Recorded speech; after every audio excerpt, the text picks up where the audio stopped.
most humbly beseeching the God to send down from above to direct and guide us in all our consultations.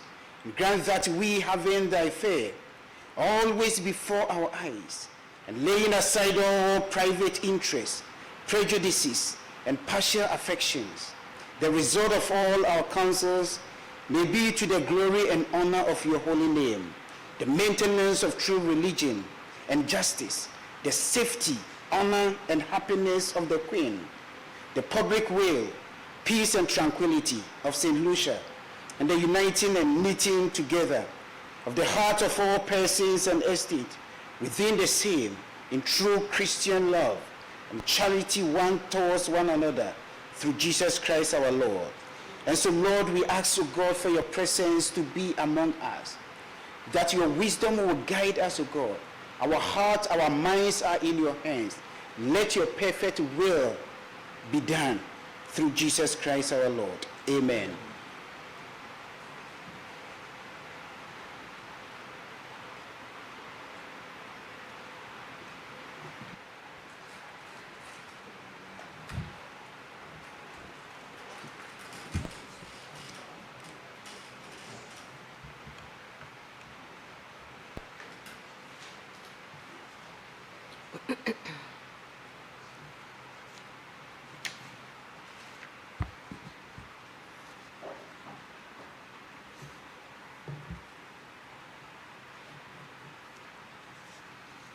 Good morning, Senators.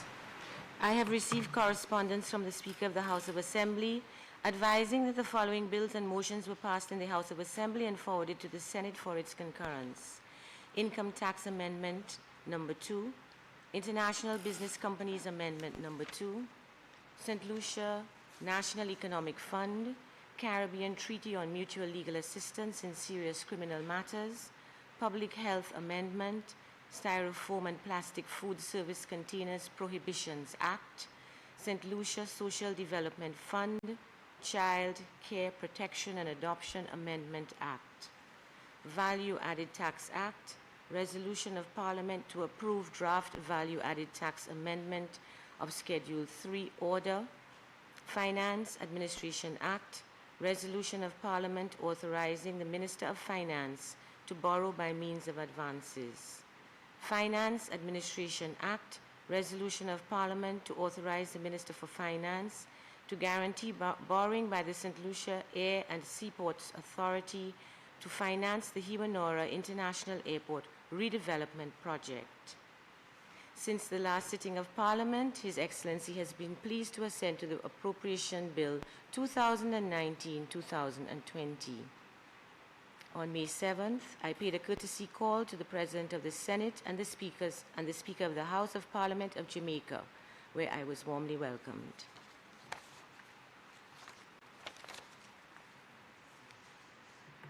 Statements from Ministers.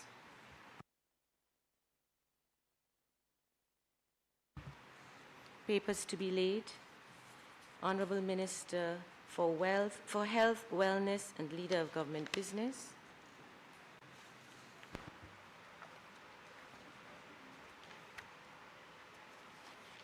Madam President, I beg to lay the following papers standing in my name.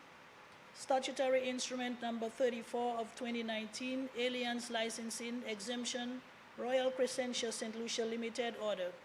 Statutory Instrument Number 35 of 2019, Invest St. Lucia Miku Vesting Order.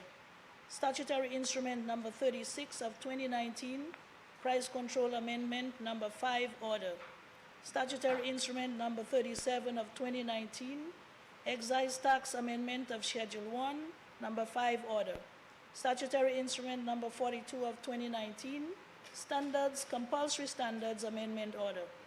Statutory Instrument Number 43 of 2019, Eastern Caribbean Supreme Court, Electronic Litigation Filing and Service Procedure Amendment Rules. Statutory Instrument Number 44 of 2019, Education, Suspension and Abolition of Corporal Punishment Order. Statutory Instrument Number 45 of 2019, National Savings and Development Bonds Act, Resolution of Parliament to raise funds by the issue of savings bonds. Statutory Instrument Number 46 of 2019, Price Control Amendment Order Number 6, Order. Statutory Instrument Number 47 of 2019, Excise Tax Amendment of Schedule 1, Number 6, Order. Motor Vehicles and Road Traffic Designation of Inspectors, Order. Statutory Instrument Number 47A of 2019, Aliens Licensing Exemption, BDSL Limited, Order.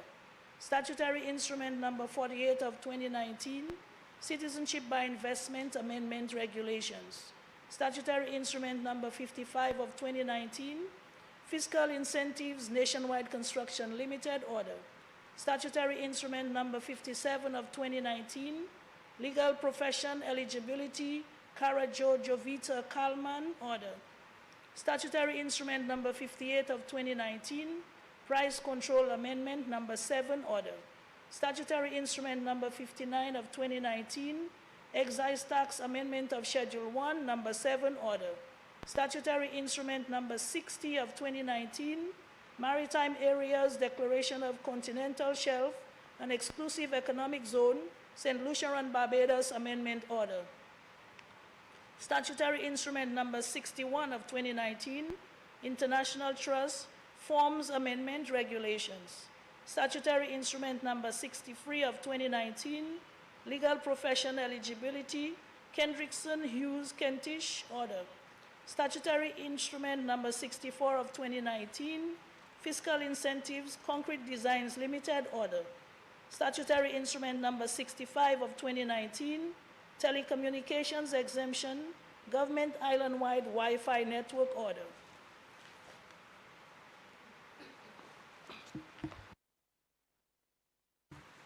Honorable Minister in the Ministry of Tourism, Information, Broadcasting, Culture and Creative Industries, responsible for culture and creative industries.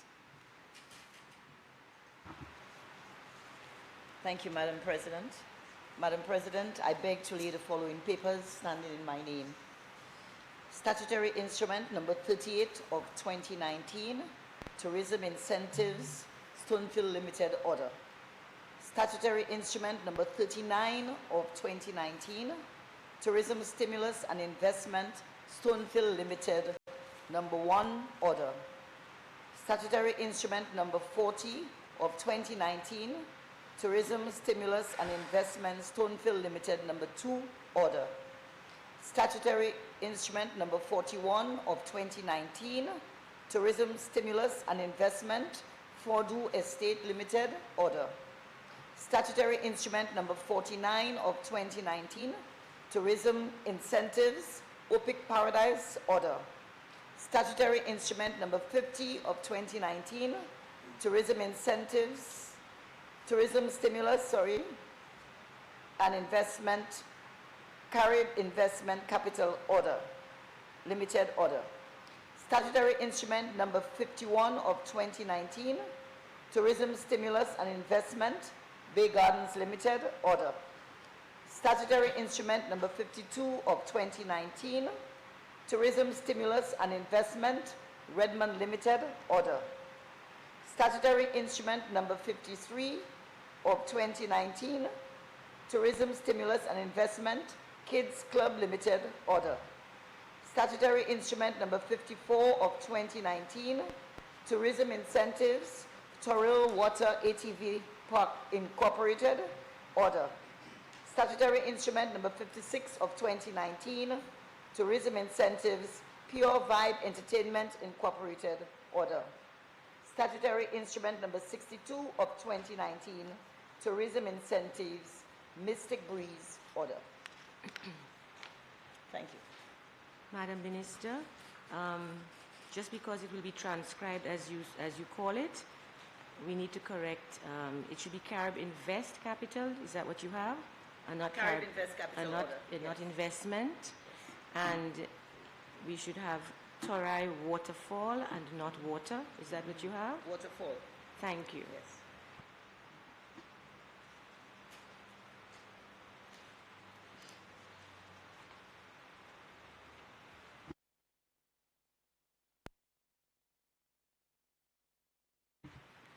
motions. Honorable Leader of Government Business.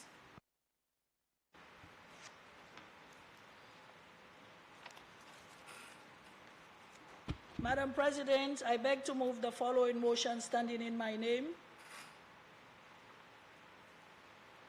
Whereas it is provided by Section 38(1) of the Finance Administration Act, Cap 1501, that the Minister for Finance may, by resolution of Parliament, borrow money from a bank or other financial institution by means of advances to an amount not exceeding in the aggregate the sum specified in the resolution to meet current requirements, and such resolution shall not have effect for any period exceeding 6 months. And whereas it is further provided by Section 38(2) of the Finance Administration Act, Cap 1501, that the power conferred on the Minister for Finance to borrow money by means of advances from the bank may be exercised by means of a fluctuating overdraft. And whereas it is further provided by Section 42(1) of the Finance Administration Act, Cap 1501, that all debt charges for which the government is liable shall be charged on and paid out of the consolidated fund. And whereas the Minister for Finance deems it necessary to borrow by means of advances from commercial banks, sums not exceeding $55 million as follows. A, Royal Bank of Trinidad and Tobago, EC dollars, $2.2 million. Royal Bank of Canada, EC, 2.8 million EC dollars. First Caribbean International Bank, EC, $4 million. Bank of Nova Scotia, EC, $6 million. First National Bank of St. Lucia Limited, EC, $2.5 million. Bank of St. Lucia, EC, $37.5 million. Be it resolved that Parliament authorizes the Minister for Finance to borrow by means of advances sums not exceeding $55 million from commercial banks for a period of 6 months from the date hereof, which sums shall be charged on and paid out of the consolidated fund. Madam President, this is a very straightforward resolution, Madam President, and these funds are for the renewal of our overdraft facilities at government banks. It is a very routine activity, as well as very, very straightforward, Madam President. Usually overdraft facilities in this case are utilized when necessary, especially to facilitate payment of salaries, Madam President. So this is not a new occurrence, and we must maintain these overdraft facilities to enable us to carry out the day-to-day business of government. Senators, the question is that Parliament authorize the Minister for Finance to borrow by means of advances sums not exceeding $55 million from commercial banks for a period of 6 months from the date hereof, which sums shall be charged on and paid out of the consolidated fund.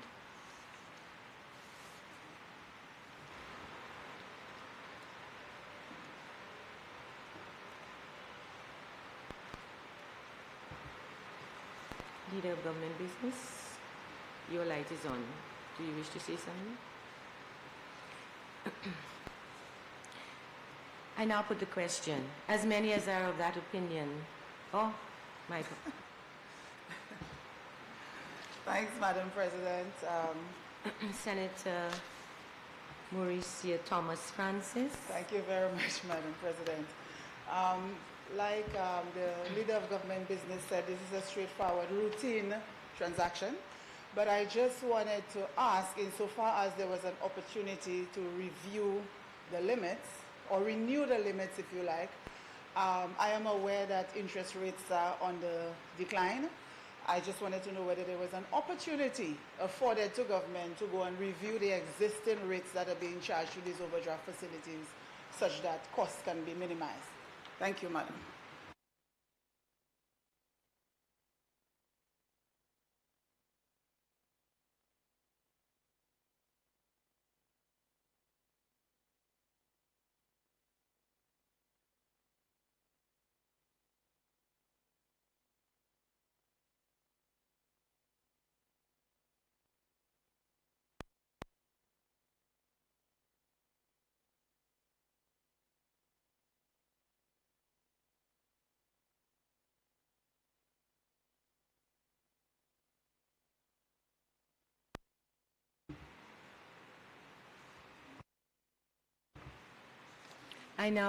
Senators, the question is that Parliament authorize the Minister for Finance to borrow by means of advances sums not exceeding $55 million from commercial banks for a period of 6 months from the date hereof, which sums shall be charged on and paid out of the consolidated fund.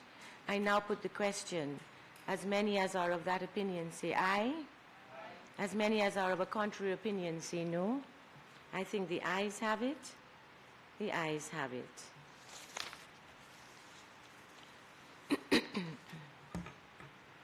Honorable Leader of Government Business. Thank you, Madam President.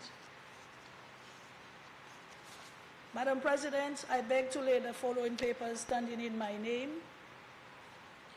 Whereas it is provided under Section 41 of the Finance Administration Act, Cap 1501, that a guarantee involving a financial liability is not binding on government unless the minister grants the guarantee in accordance with an enactment or with the prior approval of Parliament by a resolution of Parliament. And whereas it is further provided under Section 42 of the Finance Administration Act, Cap 1501, that any obligation arising from a guarantee given in accordance with Section 41 is a debt charge, and all debt charges for which the government is liable shall be charged on and paid out of the consolidated fund. And whereas the Minister for Finance considers it necessary to guarantee a loan in the amount of 202.5 million EC dollars from the Bank of St. Lucia Limited by the St. Lucia Air and Seaports Authority for the purpose of financing the Huanora International Airport Redevelopment Project. And whereas the loan is repayable over a period of 20 years, inclusive of a grace period of 5 years on the principal payments with interest only paid. And whereas the interest is payable quarterly from the date of the initial disbursement of the loan amount and is payable at a rate of 5.5% per annum during the grace period of 5 years. And whereas the interest is payable semi-annually at a rate of up to 5% per annum at the expiry of the grace period of 5 years. And whereas a commitment fee of 0.75% is payable on the disbursement of the loan, be it resolved that Parliament authorizes the Minister for Finance to guarantee a loan in the amount of $202,500,000 EC dollars from the Bank of St. Lucia Limited by the St. Lucia Air and Seaports Authority for the purpose of financing the Huanora International Airport Redevelopment Project. Be it further resolved that A, the loan is repayable over a period of 20 years inclusive of a grace period of 5 years on the principal payments with interest only paid. B, the interest is payable quarterly from the date of the initial disbursement of the loan amount and is payable at a rate of 5.5% per annum during the grace period of 5 years. C, the interest is payable semi-annually at a rate of up to 5% per annum at the expiry of the grace period of 5 years. D, a commitment fee of 0.75% is payable on the disbursement of the loan. Madam President, again, we are looking at a transaction that almost, and I say almost, and I say that conservatively, does not really impact directly on government's purse.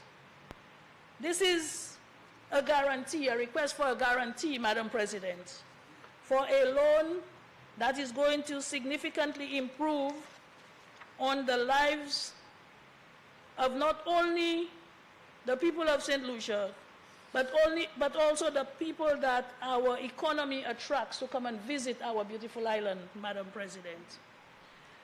That is going to improve on our airport facility in Vieux-Fort, our one and only international airport, that is really badly degraded. It has served its useful life, I believe, Madam President, and it is time that we give it a much-needed facelift. We are entrusting our own local organization, SLASPA, because, of course, we have confidence in the workers and the managers of that organization, and therefore government has agreed to guarantee this loan so that SLASPA can do the necessary work that is needed under the UNORA International Project, HIA.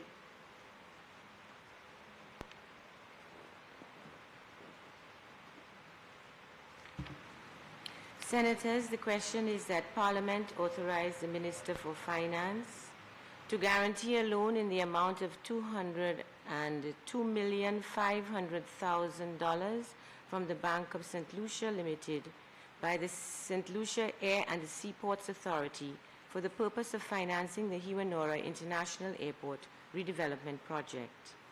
Be it further resolved that A, the loan is repayable over a period of 20 years, inclusive of a grace period of 5 years on the principal payments with interest only paid.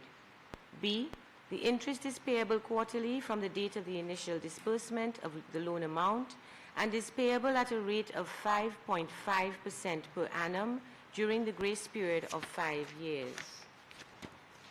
C, the interest is payable semi-annually at a rate of up to 5% per annum at the expiry of the grace period of 5 years. And D, a commitment fee of 0.75% is payable on the disbursement of the loan.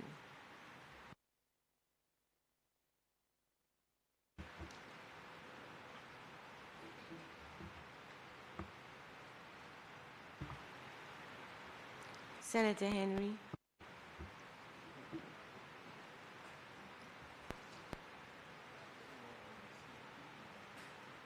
Thank you, Madam President, and good morning, Senators.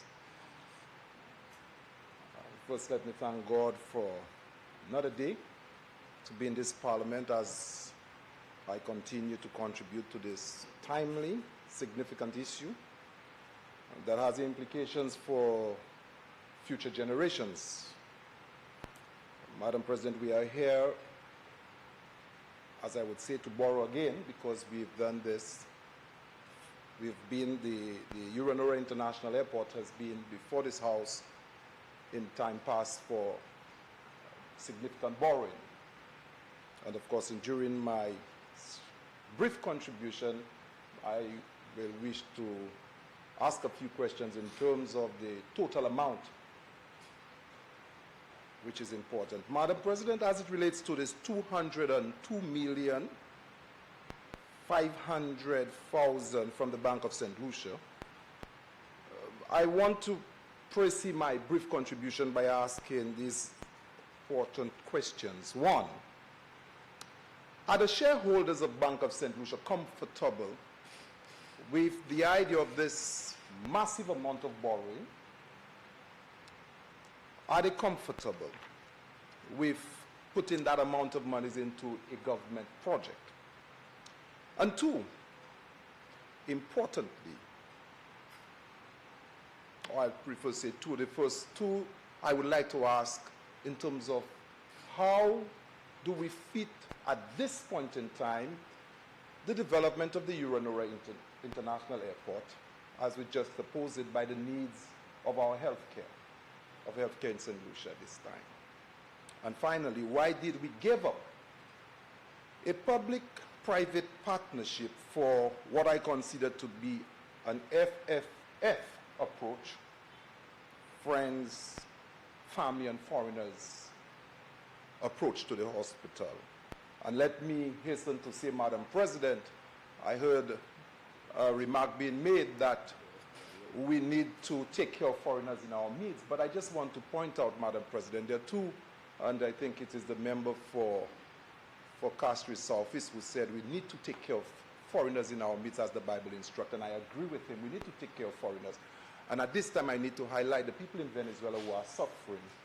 We need to recognize the suffering at this point in time. I know that they are all heading down to Trinidad, who is actually bearing the brunt. But the Bible makes reference of two sets of foreigners. Exodus said, do not oppress foreigners among yourselves, because remember once you were a foreigner in Egypt. But in Isaiah chapter 1 verse 7 says, your country is desolate, for your cities burned with fire, your fields are being stripped off by foreigners right before you, laid waste as when overthrown by strangers. So the Bible makes reference to two sets of foreigners. One, when you ordinary people come in for refuge, seeking refuge, and two, foreigners who come to take advantage. So when we speak of FFF, we talk about persons who come to take advantage of us because we open the doors for them to do so. So I asked the question, why did we give up a public-private partnership approach, the benefits to an approach that I consider to be an FFF? Why a PPP for FFF? And certainly P brings pass and F brings fails. But of course we will see a little more of it as I make my presentation shortly. Madam President, that is the most significant capital investment ever to be undertaken by this country for the past 40 years.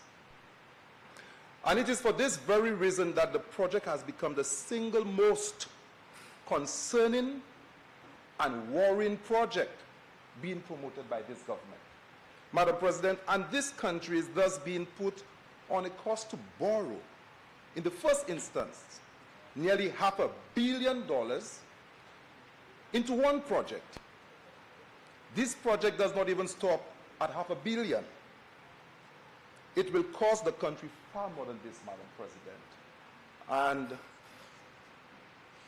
the simple analysis that we've made on projects, considering the whole life costing of projects, we in small island developing state have a tendency to identify a project cost by the capital outlay to realize the project, not the total life cost of the project, the maintenance cost.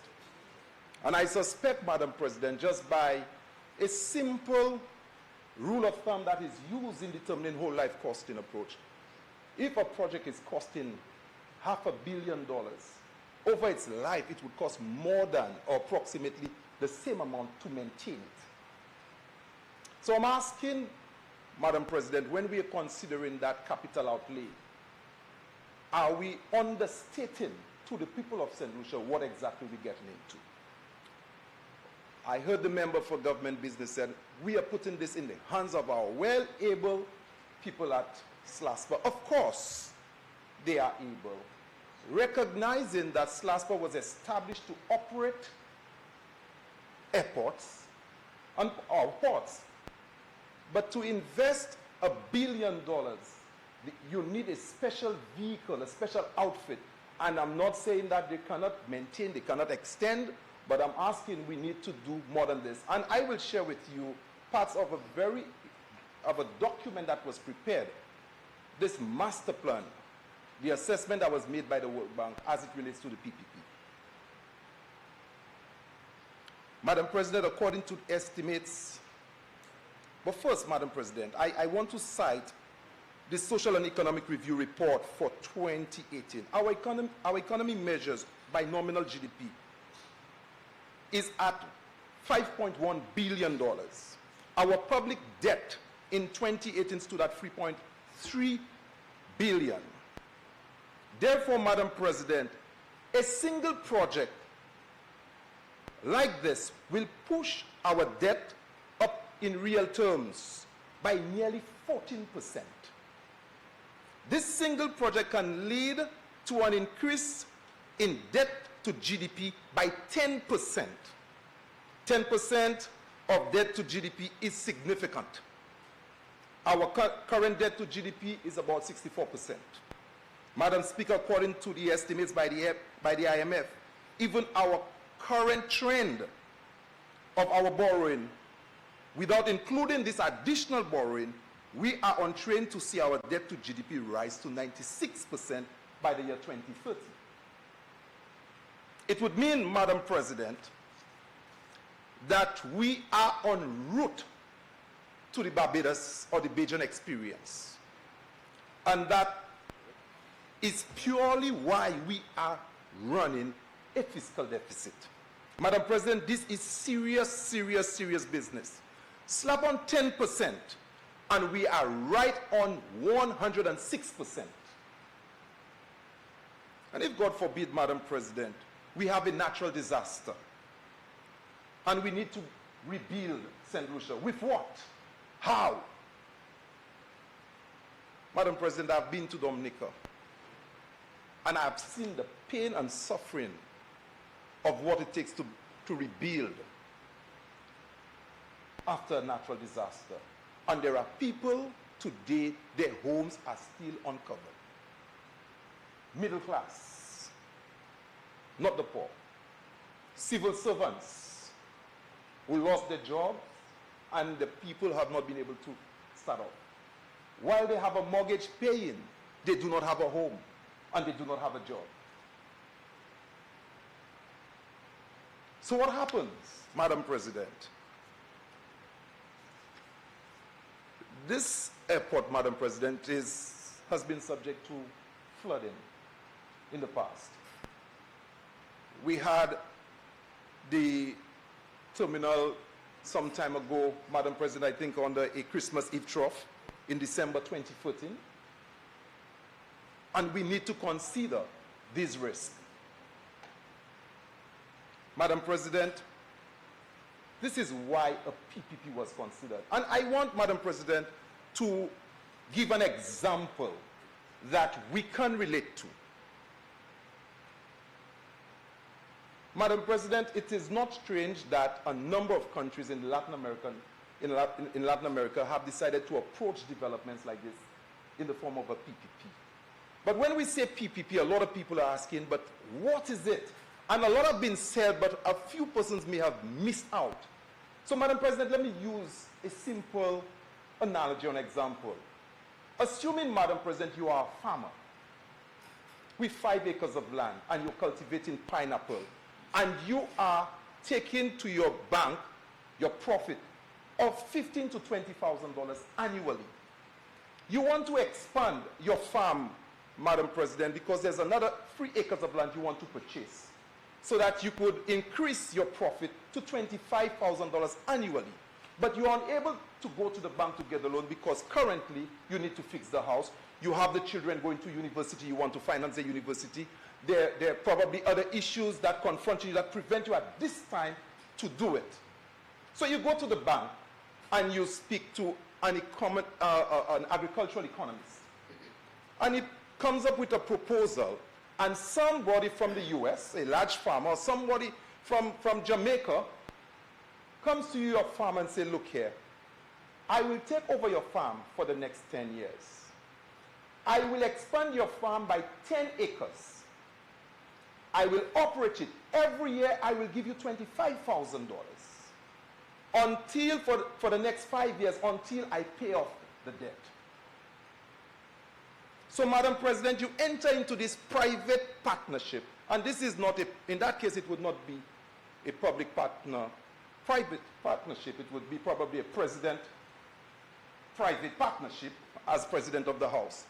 But here goes, Madam President. Here you have your farm being developed, expanded by 10 acres. Somebody's operating it for 5 years. You are getting $25,000 every year. You do not have any risk involved.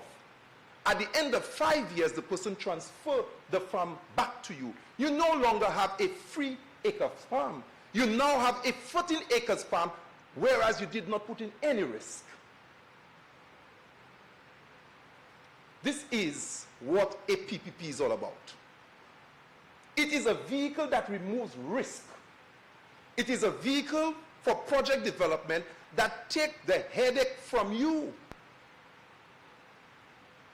Madam President, I listened to the Prime Minister says that when the visitors are coming in, they're getting wet. And we are investing $1 billion to prevent people from getting wet. There's a saying that you don't need to take painkillers for another person's headache. I think it's the Africans who've said this. Madam President, priorities are before us. And I just cannot grasp in my lay mind why at this point in time we would leave the opportunity of having a public-private partnership than to ask SLASPA to take $500 million in loan from our local bank. And then you ask, what is the future of those persons who want to go to the bank for a small loan? What about those who want to go for a loan to fix the garage? What about those who want to do business?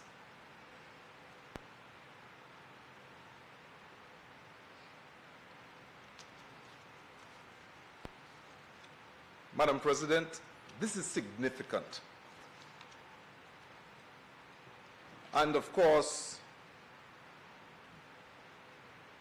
this airport development approach is flawed. Madam President, I have not seen or been presented to this Parliament a thorough study of the intervention.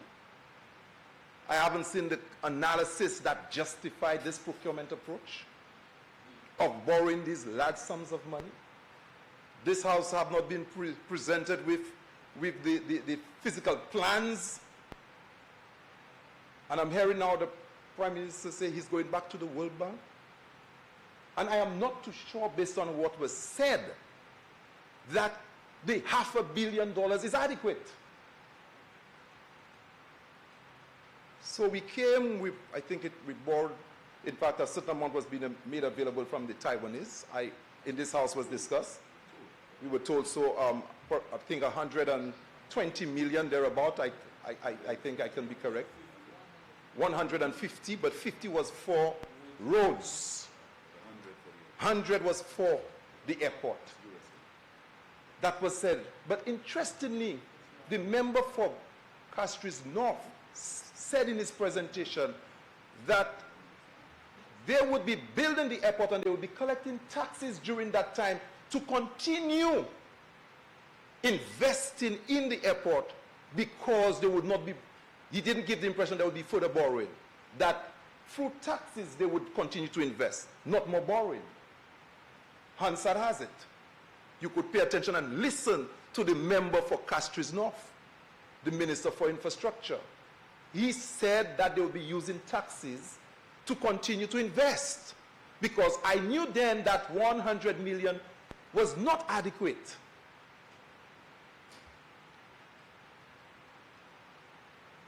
But then when we asked the question, that was not the response. But here we are today, 202,500,000 from a local bank. And I asked the question, is this only what's available? Or is this the actual sum to take this project home?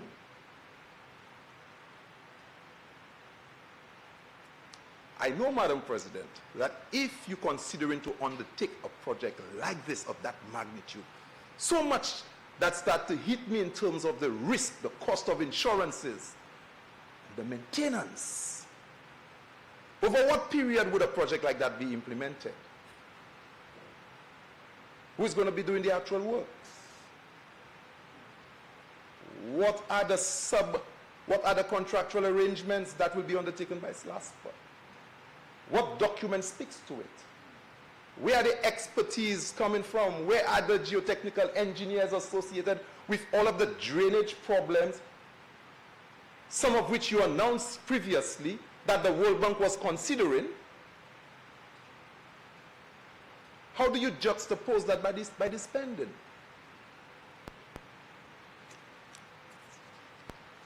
Madam President,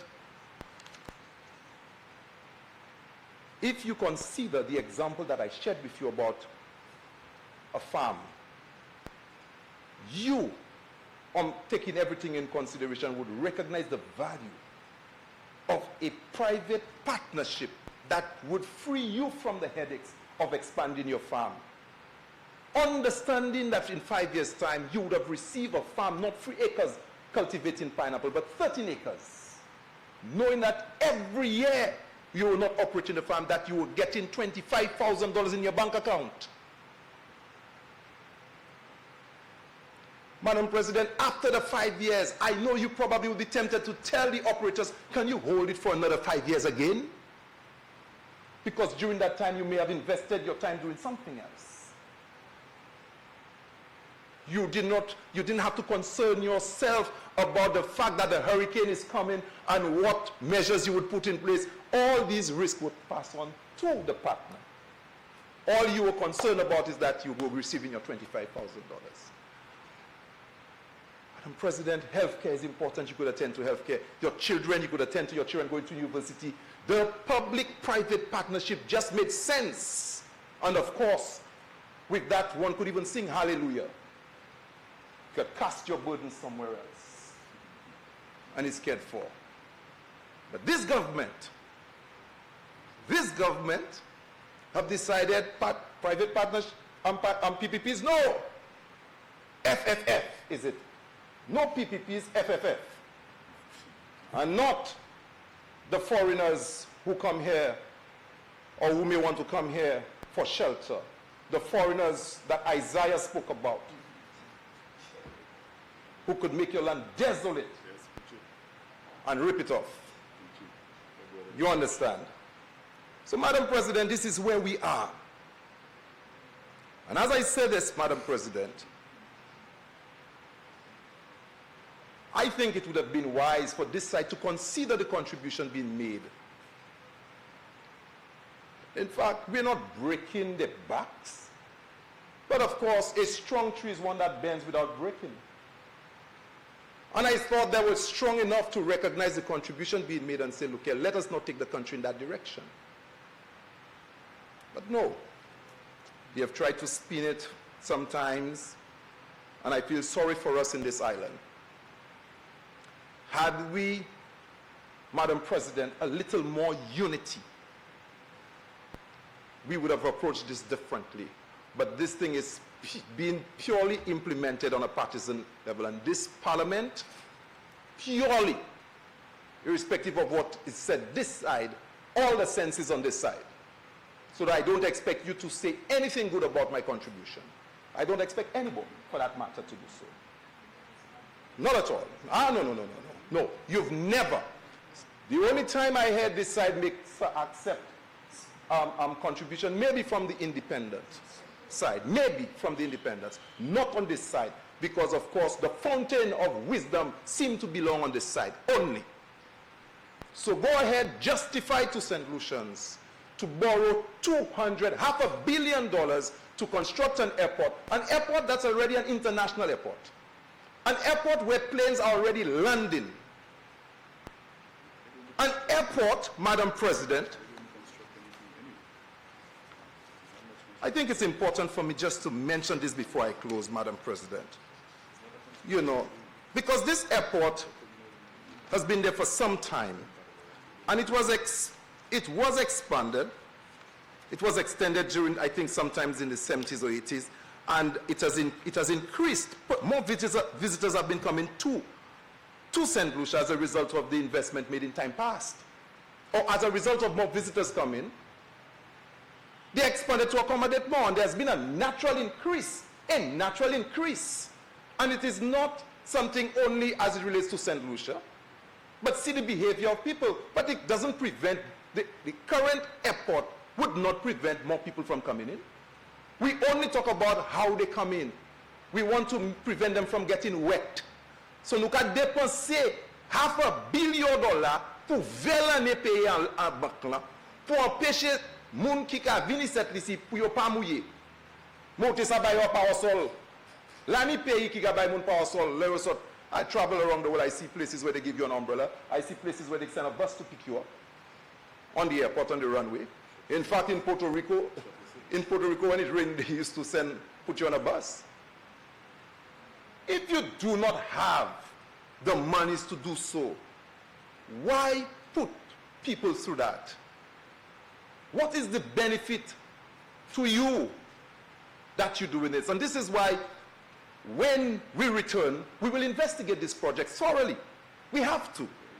Because there doesn't seem to be any sort of common sense associated with the decision of moving from a PPP to a traditional procurement approach. Well, I know some people are happy that it's happening, because in a PPP you cannot direct services where you want. In a PPP, you cannot decide who will maintain. You cannot give contracts to friends, families, and foreigners. In a PPP, you cannot do that. In a PPP, you cannot decide who will do the pavement. In the PPP, you cannot give Fresh Start to cast the slabs. In a PPP, you cannot do those things. In a PPP, the World Bank will ensure that you have an airport at the end of the day. You understand? Some hardwares will not have the right to say, take this from me. Or I will offer you plywood. Or I will offer you this. You understand? That will not exist. In a PPP, an agent that is certified by the World Bank will ensure that you have a vehicle that will provide you with an airport to a standard. You're not earning a cent, but every year you are getting revenue. Guaranteed revenue. And at the end of the concession period, you are handed an airport fully in good standing. Madam President, as I close, in England, I know there was a PPP for a major bridge, a PPP with the council of a particular borough. Madam President, at the end, I think it must have been 7 years concession period, the operators used the toll and they constructed the bridge.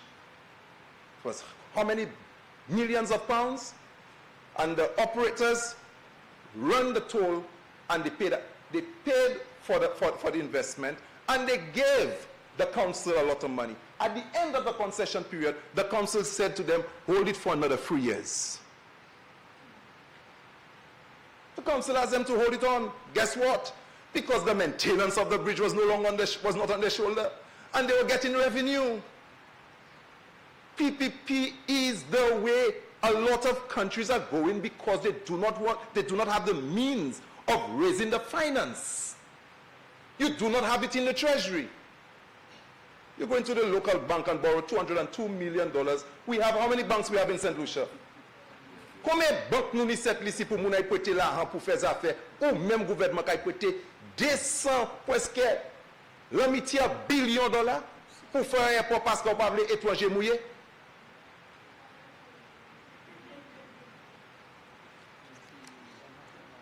You know, we don't need painkillers for another person's problem. And of course, it is said that if you close your eyes to facts, you will learn through accidents. I think you may wish to proceed because you have the power on this side. But it is sad that the accidents await we, our dear people, in the future.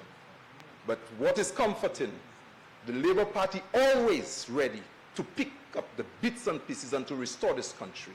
And we very soon, will be taking the reins of power to restore St. Lucia back to where it ought to be. Thank you, Madam President.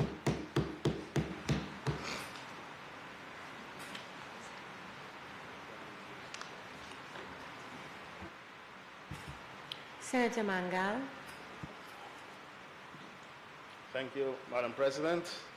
Good morning, fellow senators. Madam President, I sat there and was pretty amazed at some of the discussions I heard from the opposite side in reference to the HIA project development. Yes, so I could say the leader of the opposition business. Very well, Senator. Madam President, I would like to basically clarify a few things and ask a few questions. On one hand, the senator in question seems to be knocking at friends, families, and foreigners.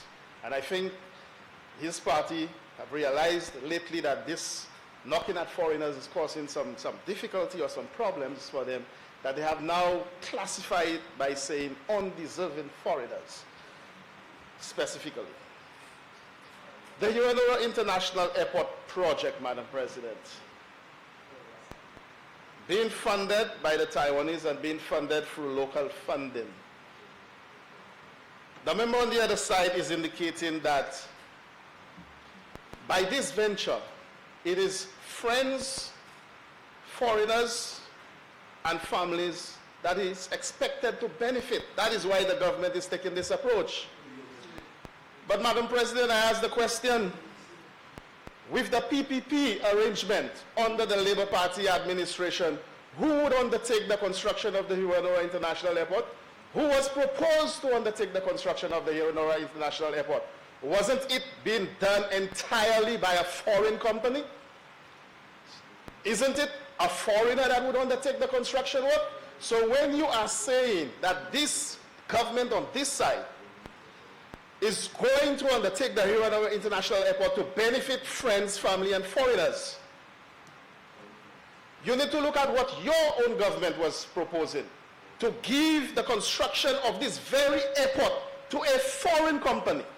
So you knock it. So where is your standard, Madam President? Where is your standard? It is a foreign company that you're going to give those works. Secondly, you have indicated that these works would be done by that company, and that company would ensure the maintenance, fine, that is in your agreement, and also would provide you with a certain amount of funding every year. Revenue. But where is that revenue coming from? Will that foreign company go in its coffers and simply take revenue and give you a donation every year? No, Madam President. This company is going to give this revenue because they have established the fact that this venture is a profitable venture for them. Madam President. It's like being a businessman in this country, having your own business, and you've recognized that your business is profitable. You are making money because there is an established revenue stream for this airport. The airport development tax has been established for that purpose. There is an established revenue stream, and by his own indication, Madam President, he has indicated that this business has been growing and growing and growing. So it is proposed to be growing. And this is what this foreign company in this PPP arrangement have recognized. So you take in your business, which is already a profitable business, it is making money, and then you are saying that I'm going to hand it over to you, and in turn, you give me a stipend and make the profits. So you have your business, it is making money, it is probably making $100,000. Let's put some, just put some figures in there. It's making $100,000 a month in profits. You hand it over to someone else, and then you say, give me $25,000. But of course, this person will take it, because this person have recognized that there is a business opportunity for them. And Madam President, I have no difficulty with a PPP, but there are no private sector business, whether it is a local businessman or whether it is a foreign established firm, will never go into a venture where there is a private public sector partnership if they do not recognize a profit for themselves. So let's look at the two components here. One, your party was giving the airport development to a foreign company. They were giving the construction to a foreign company. They were letting this company operate that airport for 30 years. 30 years, Madam President. And what you're getting a stipend from that company. For 30 years. He spoke about what if there's a natural disaster, what if there's a hurricane? Would you have the opportunity and the power for you to be able to reinstate that airport if in case it is damaged? What is the purpose of insurance, Madam President? This is why there is insurance. And this is exactly what this foreign company is going to do. Insure that project for that particular purpose. So if there's a natural disaster, that company will be able to reinstate it. But in our model as well, if there is a natural disaster, we will be able to reinstate it because the airport will be insured. It will be insured. Now, Madam President, I mean, I have to question the mathematics ability of the member opposite. I have to question that, right? He himself said that we are at 64% of GDP. Our debt to GDP ratio is at 64% presently. And that our debt presently is at $3.3 billion. And that is correct. Simple mathematics, Madam President. Divide $3.3 billion by 64%, and you will get $51,562,500 per percentage. So, he said in this Honorable Senate, Madam President, that going to Bank of St. Lucia to borrow $202,500,000 will increase the debt to GDP by 30%, to bring it up to 94%, Madam President. This was said in this Honorable House. Madam President. 94%. Madam President. Senator Henry. 45.3 of the standing orders. Point of order, Madam President. Madam President, I cited in my presentation that the IMF indicated that our current trend, borrowing, we are on train to see our debt to GDP rise by 96% in 2030. And when you slap on the 10% as a result of the $5 billion, it could take us up to 106. That's the maths I spoke about, Madam President. And you need to withdraw that, sir, because you need to do your arithmetic too, Papa. Madam President, Hansard is there to prove exactly what the member opposite has said. Now that he has revised it and said it is going to increase by 10%. So the borrowing of the 202 million is now 10%. Is that what it is? 10% of GDP? Madam President. Senator Henry. Yes, Madam President. The point of order, Madam President, I made the President and I cited the IMF saying at its current trend, you could check Hansard, that our borrowing, our debt to GDP will rise to 96% by 2030. I stated the date and I quoted the IMF. And I said when you slap the $500 million, it would take us to the figure of 106. That was my contribution. Not, Madam President, if $500 million is 10%, so now he doesn't want to say the 10% anymore. He wants to say $500 million. Anyway, right? But if he says it is 10% of GDP, Madam President, $202 million divided by 51,562 is less than 4% of GDP. So this debt will be less than 4% added to GDP. And again, Madam President, the risk to this government of St. Lucia, the risk to the government of St. Lucia is very little, very limited, Madam President. Senator Mangal,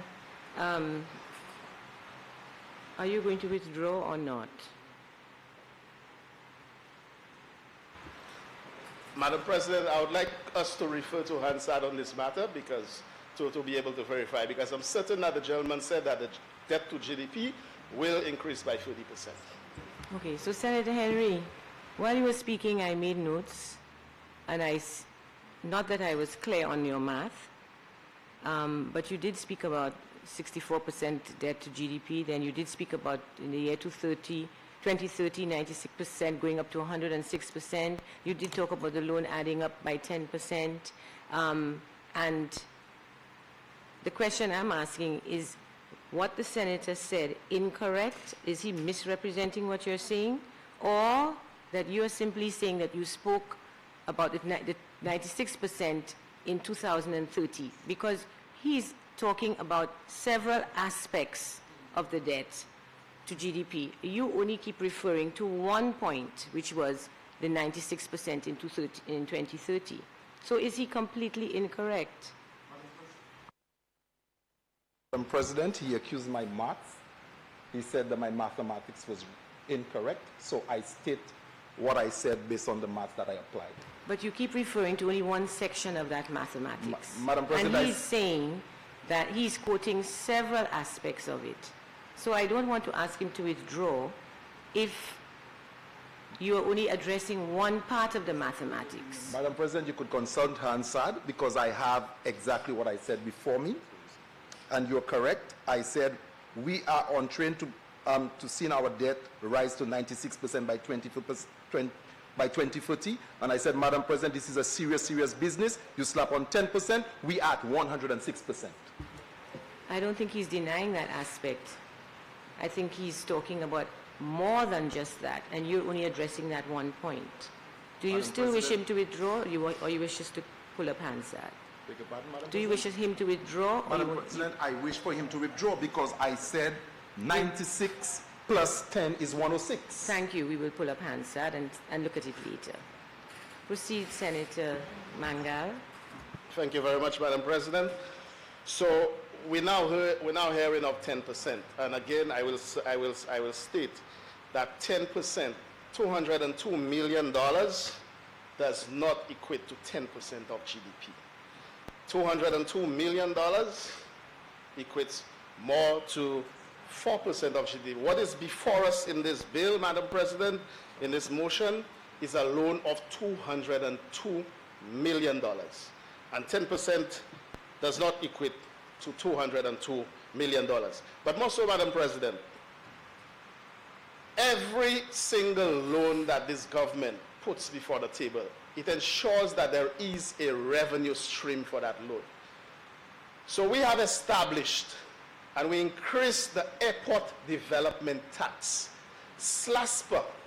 SLASPA is a statutory body of St. Lucia which has been operating profitably all over the years.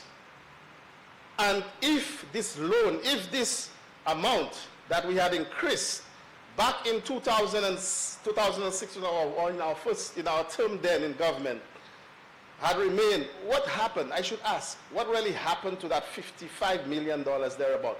That amount, Madam President, when we increased the airport development tax when we came into office in 2006, $55 million was collected, mainly from persons who arrive into St. Lucia and who depart in this airport, mainly by foreigners, Madam President. What has happened with that $55 million? Where has it gone? Where has it disappeared to? And you decide to go with a public-private sector partnership arrangement. You were not able to establish it. You were not able to even commence the airport development project. And you come into this honorable Senate and speak about, are there physical plans? Has plans been laid into the Senate? Have you seen any plans, Madam President? This was what was said. So I'm asking the question. You were going in the direction of a PPP arrangement. Were there plans laid in the Parliament within that time for the development of the Hiranura International Airport? I don't know, I'm asking. I've not heard of any plans at that time being laid. So, Madam President, where are we going with this? Our bank, we heard that we are taking monies from the local banks and we are depriving other St. Lucians from access to those funds to be able to do their own businesses, etc. Madam President, and I'm subject to correction, we have a banker right here. I think that the local banks in St. Lucia are very liquid. They are liquid. So borrowing $202 million from the Bank of St. Lucia, if there is money in our local banking sector, why not use? Why not use our own funds? Therefore, we are able to use our own contractors. And I know they have a very serious problem with local contractors. And I heard him mention a particular contractor by name here this morning, Madam President. But if we can, if we go to the process of PPP arrangements, if you do not, according to his own words, if you do not have the resources to do so, right?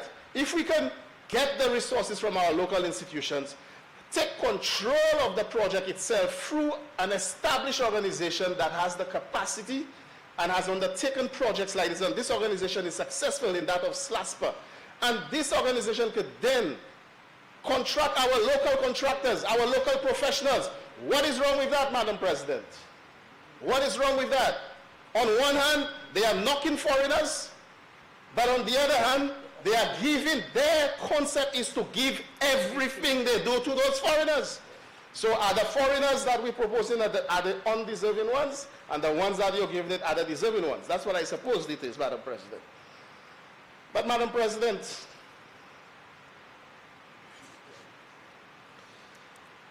it simply means, Madam President, that there is a need to undertake this project. And I was taken aback, amazed to hear the member opposite say, Why are we putting interest in the development of an airport? Why are we taking $500,000? I mean, is it to ensure that persons don't get wet?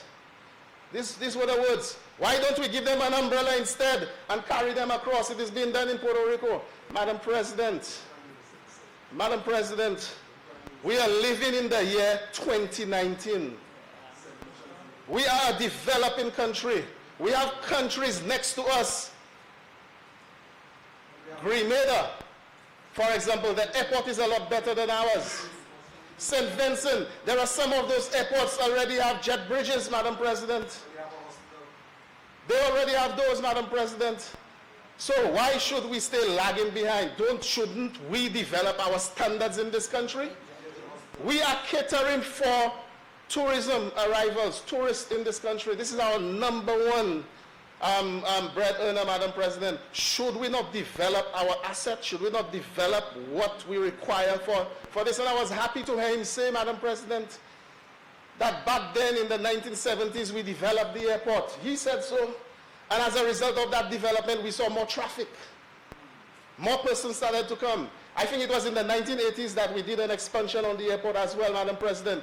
What this government is proposing in tourism, you could see the figures every year, Madam President. There are increased in arrivals in tourism in this country. So if we do not develop the infrastructure to facilitate those arrivals, what will happen to us? Our neighbors will be the ones to take over that slack. We are proposing a port, a cruise ship port in Vieux-Fort, for a home port in Vieux-Fort, Madam President. When we do this, you know the amount of additional traffic that there will be into Hirano International Airport? Why is he so perplexed about not supporting the development of this project? Even his own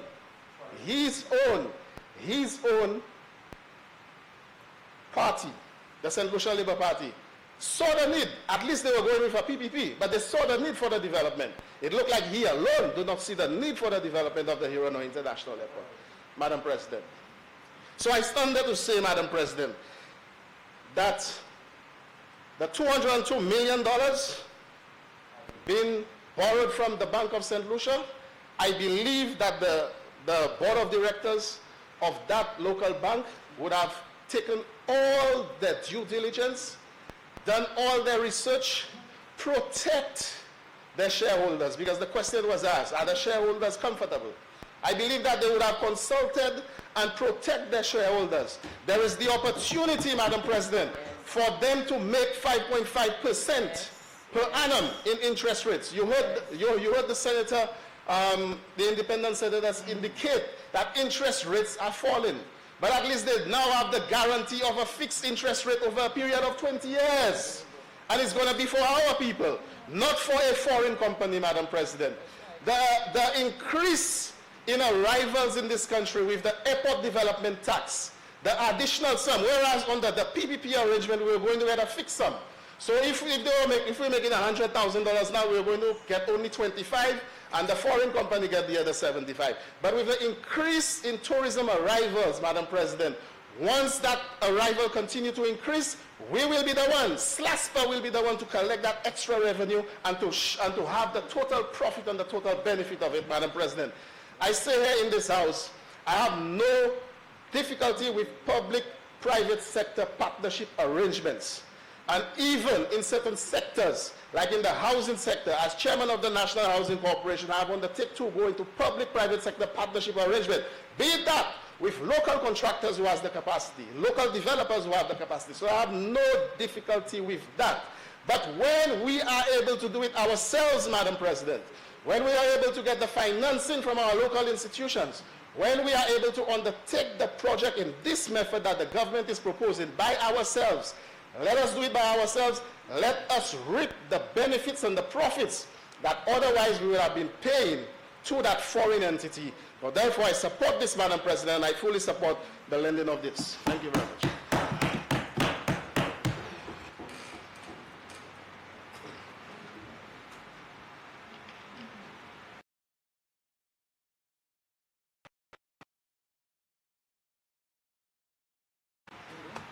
Senator Jean-Pierre.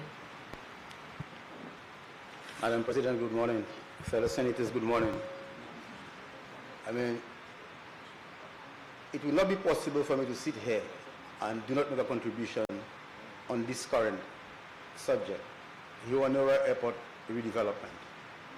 Practically, I'm a resident of Hiwanura Airport. I've lived, I can say, the better days of my life at Hiwanura Airport. As a fireman in 1978 and becoming a taxi driver in 1989. And I'm a taxi driver up now. So I know Hiwanura pretty well. I will not stand here and repeat what my fellow senator have said. And I guess the leader of opposition business, his concerns, at some point in time, I tend to agree with some of his concerns. But the question is, and I would love to ask the question, when the Labour Party came into power and the Hiwanura International Airport Redevelopment Fund, which was the head tax, this head tax was zeroed based on, should I say, was it a campaign policy of the Labour Party? And the question is, the monies that were collected for those head tax, what happened to that money? Today, we are questioning $202.5 million. The question is, had we not zeroed this head tax, maybe we would have very little to borrow today in terms of this airport. Very true, leader of opposition business, that all what you have spoken of at Hiwanura, I have seen Hiwanura from 1978 up to date. We are dependent on tourism, and tourism is the mainstay of our economy. Like Senator Mangal says, I remembered about 5 years ago when Virgin Atlantic landed in St. Lucia with 450 passengers. People had to be queuing from outside. If today on a Saturday when we have about 13 flights and all our flights are arriving that window between 1 o'clock and 3 o'clock, there are times aircraft has to wait more than an hour before they can get a parking space.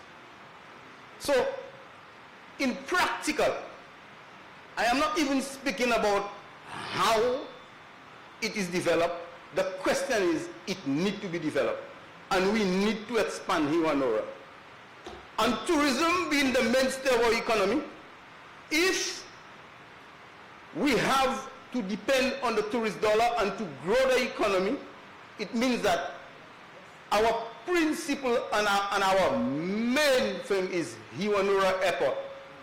And the question of the terminal building is definitely too small.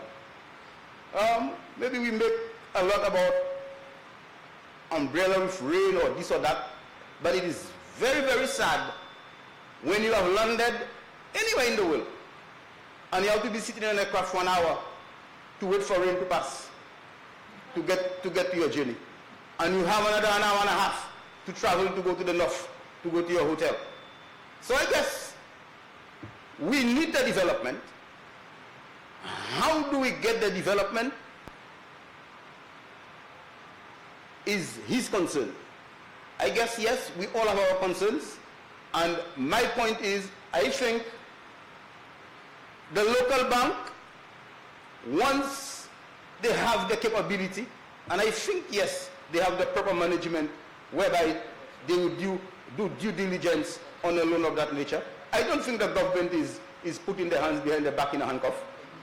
I think definitely they have done their due diligence, and in a way, the money is going back to the economy.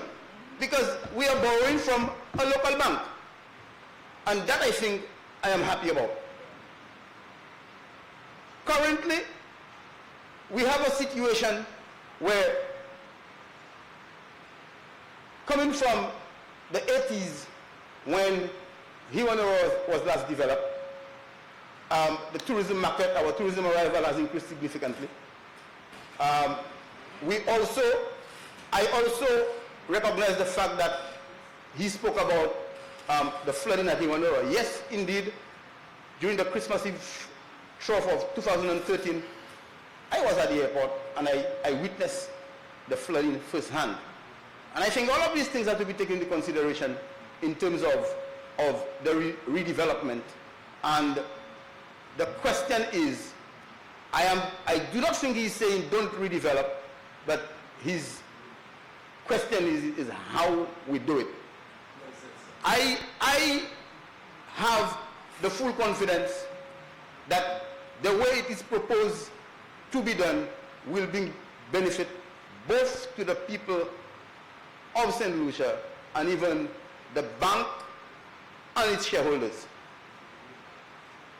So, Madam President, I give my full support to the borrowing of the said amount for the Hiwanoro redevelopment project. And I know my fellow senators on the other side, the leader of government business, spoke about the return of the Labour Party and will definitely investigate. But I wish to say, by the time your party will be back in power, there will be no more loan, because it will be sometime down the line. I rest my case.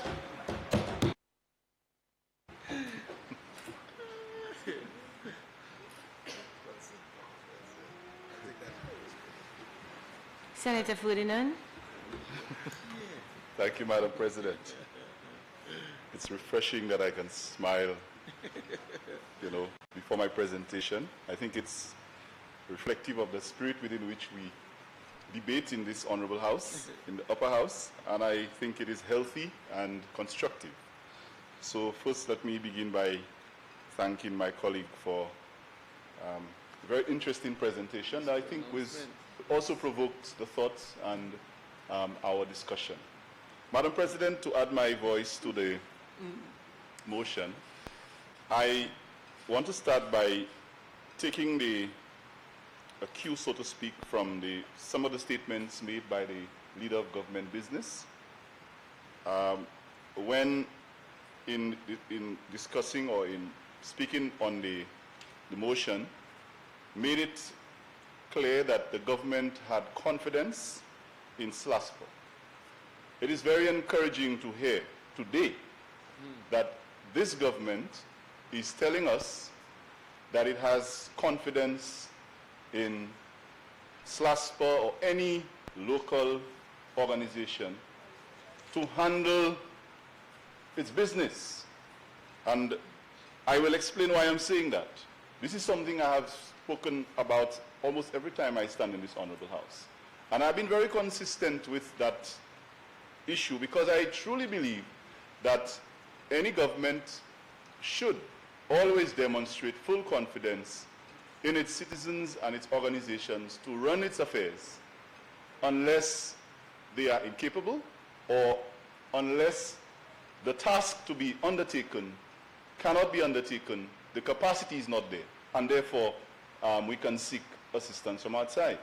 In fact, when I last spoke during the budget debate, I made that point, and I made that point in the context of the discussion about engaging foreign assistance and foreign firms to do government business. And so I agree with the leader of government business that the government should demonstrate confidence in our local organizations and our local human resource. But we must be consistent, Madam President. That is where I depart.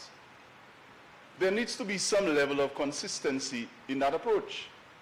Because when we insist that SLASPO has the capacity to handle the magnitude of that loan and the project, we must also ask, where is the confidence of the government when it comes to our public servants who could have handled our budgets and who could have done so many of these things that the government had paid to do? For example, the budget that was prepared by, was it Ernst & Young? Madam President, where is the consistency when the government does not demonstrate the confidence in the NSDC and instead engages a private company, was it CHTTI? Now we don't hear about them. Where is that consistency, Madam President? When the government discards local boards, and I don't want to go too much in detail, where's the confidence in the National Trust?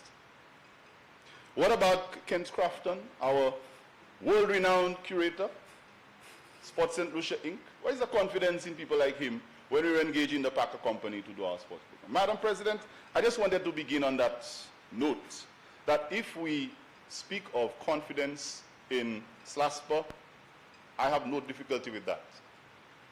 We need to have confidence in other government entities, other local entities that can provide the quality service that is required. And let us not conveniently refer to it when it suits our cause. Now, Madam President, having listened to Senator Jopierre, my colleague, I must say that he made some very important notes and points, which I sat and nodded in approval of.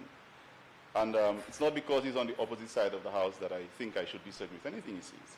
But I just want to perhaps provide a little bit of clarification regarding the issue of the head tax that he referred to. I understand from what he said that the head tax had been discontinued when the Labour Party was in government. But I think he fell short of explaining why it was done, and I think it's important that we be fair and see why. It was at the time not legal, and it was declared by the former Prime Minister, to do so before the commencement of the works had started at the airport. And I think, to put it in context, it would have been fair for that to have been said as well. I also noted, interestingly, that he referred to the issue of people waiting in line while aircrafts, people could not disembark from the aircrafts, which would be a major inconvenience. I don't think we can argue that. That is important, and I think that if we can do anything to make our passengers comfortable, that's fine. But I also believe that it is equally important to pay attention to these people who are standing in line and have to come to Victoria Hospital in the morning, early morning, and stay for hours just to get service. I think it is even more important. And these are St. Lucians. So while I have no difficulty in making our visitors comfortable, every St. Lucian should be proud of anything that can be done to encourage visitor arrivals. But we must also pay attention to the things that are important to our own citizens. So there's no reason why we should come to this house to justify the comfort of visitors while we ignore the basic needs and services that should be provided for our St. Lucians, particularly in areas like healthcare and education. And when the point was made about people getting wet, I didn't, on the way in by my previous colleague, I just chuckled because at that point I thought, but we have students getting wet in schools, students getting wet in their classrooms, Madam President, in schools in St. Lucia. Is the government concerned about these students? So I have no difficulty in any development in an airport or any organization that is going to be geared towards improving visitor arrivals, comfort, or numbers. I would encourage that and support that. But I'm saying, and that is where the argument must not be mixed up with this triple F and so on, we must pay attention to the things that are essential for our citizens. Take care of these things. And then you can come to this house and talk about making others comfortable. So until you do that, I will not be prepared to accept the argument because you're not consistent. Madam President, going back to the motion, I have heard the government, representatives of the government, come to this honorable house in the past and made reference to a lockbox, that the monies that are going to be collected from the taxes collected at the airport will be going into a lockbox. Madam President, because the logbox has been mentioned so often, I am yet to hear, and it has been asked before by the opposition, what is the amount of money that has been collected and how much money is in this logbox? And I think the government has a responsibility to this parliament and to the citizens of St. Lucia to declare, if you say you're collecting money from St. Lucians included, because the monies, the taxes collected at the airport are not being paid by the tourists alone, Madam President. St. Lucians travel too. We have local and regional tourism. Locals travel and they also pay departure tax. They also pay those taxes. So if people, the government is collecting revenue via taxes, and we are told that it's been put in a lockbox, but to date, no one is telling the country what is the state of that lockbox. I think we need to ask that question. And that is making St. Lucians, and definitely the opposition, very suspicious of that lockbox issue. Tell us how much is in the lockbox. It's our money. And also, Madam President, since there is no disclosure, I am wondering whether that lockbox is locked at all. Is it locked? Because the concept of a lockbox is that the money is designated for a specific purpose and that purpose only. So right now I have to question, well, is that lockbox locked? Madam President, I don't know, the padlock must have been lost. Madam President, airport redevelopment is a major undertaking. And I will not venture too much into the area of the public-private partnership. I think it has been ventilated in this House for quite a while. But I want to ask about the plan. If you are going to take up a project of that magnitude, and it has been established in this House with no dispute that this is the largest single infrastructural project undertaken by any government in this country, in the history of this country. So this is a major undertaking. Madam President, how could you have gone to the point where you are borrowing money? You are coming to this honorable House to get approval to borrow $200+ million for that project.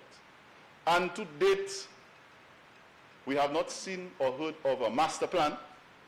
We do not know the total cost of the project, because if you're borrowing a certain quantity, it's based on your projections, so you borrow X amount now, and you're going to come back to borrow. And people know the project cost $5, so I'm starting off, and I'm borrowing $2, and I will come back for the next 2, and so on. We do not know the total cost of the project up to now. And I'm not going into all the technicalities. I'm not an engineer. And we have members of this honorable House, at least 1 or 2, who have experience in those areas. But they have not asked the question. What is the total cost of this huge project that we're borrowing money for? Where is the plan? Madam President, my layman's knowledge of projects, don't you need a plan for you to know the cost of a project? How do you determine the cost? Don't you have to have a plan? So if you don't have a plan to declare, how do I know what the project costs?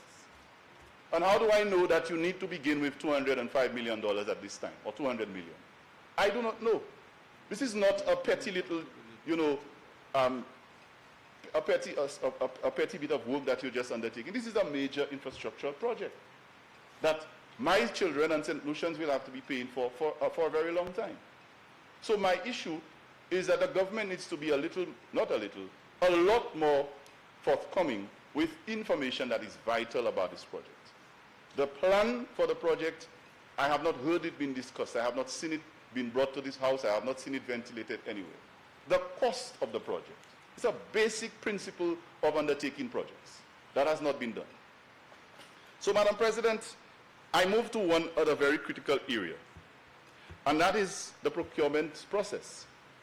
Of course, it appears from all accounts, and it has been mentioned here, that there is no tendering, no competitive bidding for this project of that size.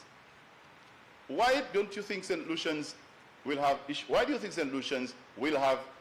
suspicions about what you are doing if that amount of money is being invested in something and we don't even know, how that whoever is going to get the contract is going to get it, or the contracts will be subdivided? We don't know.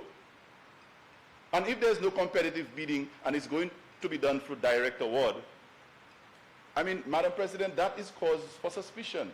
So we cannot blame St. Lucians or anyone who raises questions about that. And to date, even before the borrowing was done, from the time the project was announced, the opposition and St. Lucians have been asking about the procurement processes. Now we are here in this honorable house to approve borrowing, and we have not given answers to these questions. Madam President, I am very concerned for these reasons.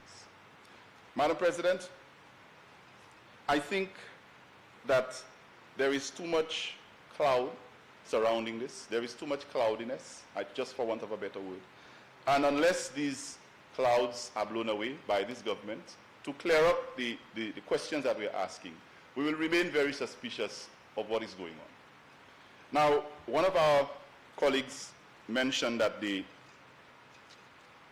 PPP issue is not necessarily the correct approach.